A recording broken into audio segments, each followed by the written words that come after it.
दोस्तों yes bank की बात करें तो यहाँ पे बहुत बड़ी ब्रेकिंग न्यूज़ निकल के आ रही है। एसबीआई की तरफ से बड़ा बयान निकल कर आया है स्टेक सेल को लेकर। आपको ये पता ही होगा कि यस बैंक के अंदर एसबीआई की सबसे बड़ी हिस्सेदारी है। इसके अलावा भी बहुत सारी बैंकों ने उसमें हिस्सेदारी ली हुई है।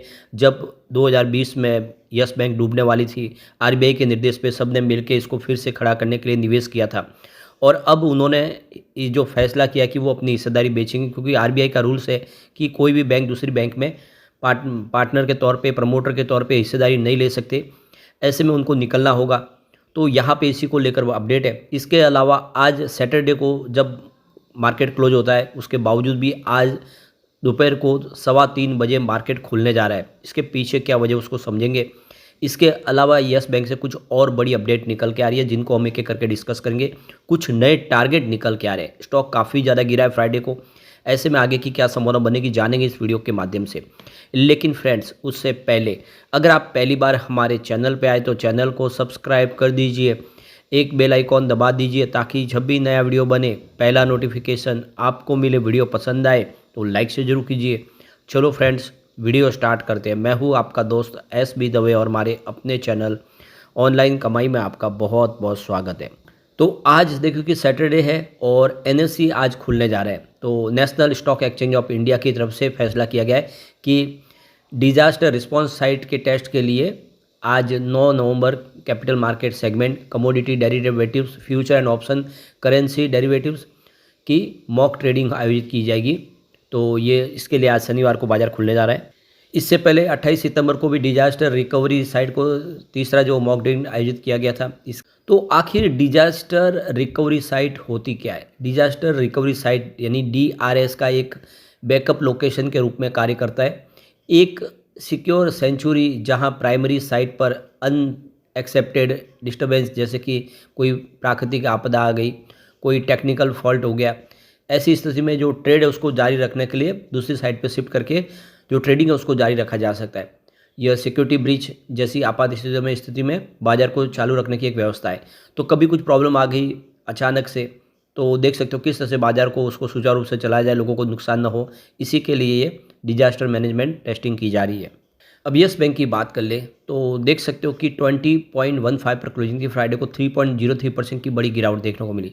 सभी स्टॉक नीचे आए, जबकि इसमें से आप देखिए बाजार उतना नहीं गिरा जितनी दूसरे शेयरों में गिरावट हुई है। और काफ़ी समय के बाद स्टॉक 20 के रेंज में आ गया है। अब आप देख सकते हो कि यहाँ पे इंट्राडे में ये समझो कि 20.78 तक एक बार टच किया, जो गुरुवार की क्लोजिंग थी। उसके बाद में लगातार नीचे ही आया। इसके बीच में जो बड़ी अपडेट निकल के आ रही है, देख सकते हो कि एसबीआई के साथ 11 और बैंक है जिन्होंने यस बैंक में पैसा लगाया हुआ है। इनमें आईसीआईसी बैंक, एचडीएफसी बैंक भी शामिल है। इनके पास 9.74% की हिस्सेदारी है। यस बैंक को पटरी पर वापस लाने के लिए योजना बनाई गई थी। इन सभी बैंकों ने मार्च 2020 के दौरान बैंकों के कंसोलिडेट के रूप में हिस्सा लिया था। तो बीते लंबे समय से जो हिस्सा है उसकी बिक्री की बातें हो रही है। खबरों के अनुसार जापान की सुमितामो मित्सुमी बैंक और कॉप इसके दुबई स्थित अमीरात एनडीबीडी यस बैंक में अपनी हिस्सेदारी लेने के लिए बातचीत के अगले दौर में शामिल है। सुमितामो मित्सुमी जापान के दूसरे सबसे बड़े बैंक सुमितामो मित्सुमी फाइनेंशियल ग्रुप की यूनिट है। सूत्रों के मुताबिक दोनों ही बिडर्स ने यस बैंक में 51% हिस्सेदारी खरीदने के लिए इच्छा जताई है और रिजर्व बैंक इस पर आगे के जरूरी कदम उठाए। रिजर्व बैंक नहीं चाहती कि किसी भी विदेशी संस्था का पूरा कंट्रोल हो यस बैंक के ऊपर। अगर 51% की स्टेक उनके पास आते तो सारे अधिकार उनके पास चले जाएंगे। यस बैंक को लेकर आरबीआई ये भी फैसला करने की सोच रही है कि अगर वो हिस्सेदारी भले उनके पास 51% हो, लेकिन जो वोटिंग राइट हो वो उनको 51% न दिया जाए, जिससे कभी भी मेजोरिटी में वो डिसीजन न ले पाए। तो जो खबरें निकल के आ रही है कि एसबीआई यस बैंक में अपनी 24% की हिस्सेदारी, जिसका मूल्यांकन लगभग देख सकते हो कि यहाँ पे करीब 18,420 करोड़ के आसपास है, मार्च अंत तक बेचने की योजना पर चल रहे हैं। यानी इसी साल के मार्च आने वाले जो है 2025 मार्च तक वो अपनी स्टेक बेच सकते हैं। तो फ्राइडे 8 नवंबर 2024 को देश के सबसे बड़े सरकारी बैंक एसबीआई ने अपने क्वार्टर 2 के नतीजों का ऐलान किया। इसके बाद बैंक ने प्रेस कॉन्फ्रेंस की। इस दौरान एक सवाल के जवाब में एसबीआई चेयरमैन चल्ला श्रीनिवासु शेट्टी का कहना है कि हिस्सेदारी बिक्री के मोर्चे पर खास प्रगति नहीं हुई है, उचित समय पर आपको बता देंगे। यानी अभी हमारी तरफ से आगे बात नहीं बढ़ी है, जैसे ही कुछ बातचीत होगी आपसे ज़रूर शेयर करेंगे। यानी अभी फ़िलहाल जिस तरह से माहौल बन रहा है, अभी तो तुरंत में ही एसबीआई अपनी स्टेक नहीं बेचेंगे, ऐसे ही समझ में आ रहा है, क्योंकि अभी तक प्रगति नहीं हुई है, ऐसा उनका कहना है। तो देखना होगा कि कब स्टेक बेचेंगे।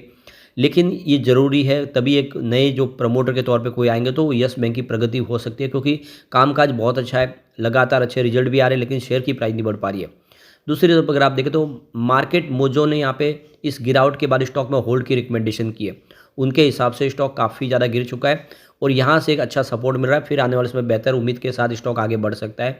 बाजार में करेक्शन चल रहा है, जैसे ही करेक्शन रुकेगा यस बैंक का स्टॉक भी बेहतर कर सकता है, तो उन्होंने होल्ड की रेटिंग दे दी है। परंतु साथ में उन्होंने ये भी किया है कि नया कोई इन्वेस्टमेंट फिलहाल स्टॉक में न करे। अभी फिलहाल स्टॉक कंसोलिडेशन पीरियड में भी है और थोड़ा दबाव में भी है, तो अभी फिर वेट एंड वॉच किया जा सकता है। फिलहाल stock 5 day, 20 day, 50 day, 100 day और 200 मूविंग एवरेज से नीचे ट्रेड कर रहा है। दूसरी तरफ देखें तो चॉइस ब्रोकिंग की तरफ से भी देखो यस बैंक को लेकर यहाँ पे कहा गया है कि 18 रुपीज़ का इसको सपोर्ट है, जबकि 16 रुपीज़ काफ़ी बड़ा सपोर्ट है। यस बैंक 16 के स्टॉप लॉस को मेंटेन करके इसमें आप जो मार्केट है, जो निवेशक है वो निवेश कर सकते हैं। 16 का स्टॉप लॉस नहीं टूटना चाहिए, वरना इसमें बड़ी गिरावट की संभावना बन सकती है। अगर तेज़ी की तरफ आता है स्टॉक और 21 रुपये का जो एक ब्रेकआउट दे देता है तो स्टॉक में तेज़ी आ सकती है। यानी 21 को पार करने के बाद ही तेज़ी की उम्मीद कर सकते हैं। और फिर मार्केट एक्सपर्ट का कहना है कि इसमें 24 का पहला टारगेट और फिर 26 का सेकंड टारगेट देखने को मिल सकता है। तो फिलहाल यहाँ पे 18 रुपीज़ का सपोर्ट है, सपोर्ट टूटा तो 16 रुपये के आसपास स्टॉप लॉस की संभावना है और यहाँ से बाउंस बैक पे 24 रुपये तक जाने की संभावना बन रही है। तो ये मार्केट एक्सपर्ट की नज़रिया है और देख सकते हो कि यस बैंक ने इस बार रिजल्ट भी काफ़ी बेहतर दिया है। सितंबर का रिजल्ट जिसमें रेवेन्यू प्रॉफिट ज़बरदस्त बढ़ा है। बात रेवेन्यू की करें तो 3.38 थाउजेंड करोड़ के आसपास बताया, जहाँ पे 26.22% की ईयर बेसिस पे हमें वृद्धि देखने को मिली। नेट इनकम 566.59 करोड़ के आसपास, जहाँ पे 147% की ईयर बेसिस पे ज़बरदस्त जंप देखने को मिली। डायलूटेड ईपीएस 0.18 रहा है, जहाँ पे 125% की ईयर बेसिस पे शानदार बढ़ोतरी देखने को मिली। नेट प्रॉफिट मार्जिन 16.74% रहा है, जहाँ पे 96.25% की बेसिस पे ज़बरदस्त जंप देखने को मिली। तो क्लियरली देख सकते हो कि यस बैंक का रिजल्ट काफ़ी अच्छा और लगातार अच्छा रिजल्ट देखने को मिल रही है। यस बैंक के SWOT को एनालाइज करें तो आपको समझ आएगा कि यस बैंक फंडामेंटली भी बहुत मजबूत है, क्योंकि यहाँ पे टोटल स्ट्रेंथ 12 दिखाई देंगे, यानी पॉजिटिव पॉइंट 12 है। वीकनेस इसके अंदर मात्र 4 है। इसके अंदर एक अपॉर्चुनिटी भी है और 2 थ्रेट्स है। इसका मतलब ये है कि 13 पॉइंट है वो इसके फेवर में है, पॉजिटिव है, मात्र 6 पॉइंट है वो निगेटिव है। जो पलड़ा भारी है वो पॉजिटिव पॉइंट का है। ऐसे में यस बैंक में डरे बिना निवेश के बारे में सोचा जा सकता है। वैसे भी इस बार शेयर होल्डिंग पैटर्न से तो आपको समझ आएगा, डीआई और म्यूचुअल फंड ने इस गिरावट का फायदा उठा के निवेश किया है। फिलहाल आप देख दो एफआई की निवेश थोड़ी सी घटी है। वैसे मार्च में 22% थी, जिसको बढ़ा के जून में 27.07% कर लिया था।